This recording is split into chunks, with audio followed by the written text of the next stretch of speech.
Here's a really interesting one. Another theory suggests the mountain itself created a kind of psychological weapon. A weird weather event could have generated something called infrasound. It's a sound that's so low frequency humans can't hear it, but you can feel it. And at just the right frequency, infrasound can apparently create this intense, overwhelming feeling of panic and dread for no reason at all. That could explain why they just fled irrationally. But the theory that's gotten the most scientific backing recently is something a bit more specific. It's called a slab avalanche.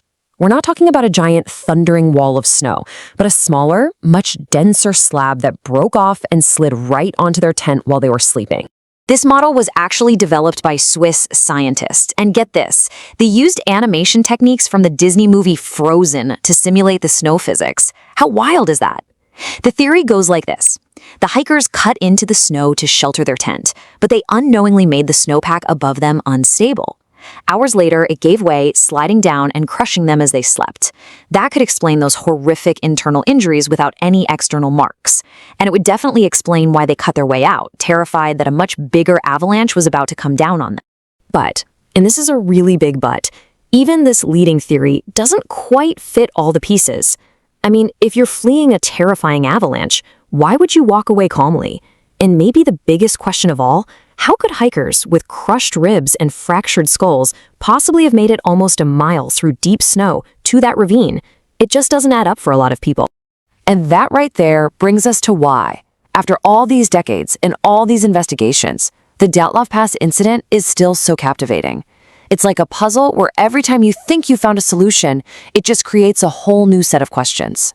The official story has definitely changed over time. In 2019, Russia actually reopened the case, and a year later, they officially declared that an avalanche was the cause. But for so many researchers, and especially the families of the hikers, that answer just feels incomplete.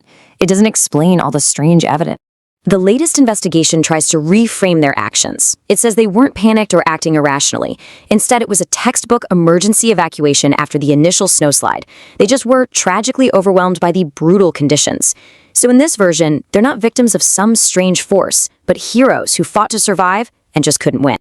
Ultimately, that's what keeps this mystery alive. There is no single answer that accounts for every single strange detail. You have orderly footprints, but a violent escape from the tent. You have death by freezing, but also death by crushing internal trauma. Every single fact seems to pull the story in a totally different direction. This whole incident just forces us to admit there are limits to our understanding, especially when the facts themselves just don't seem to make any logical sense. So, was it just a tragic, freak combination of natural events? Or was that compelling force that took 9 lives that night something else entirely? The mystery on Dead Mountain continues.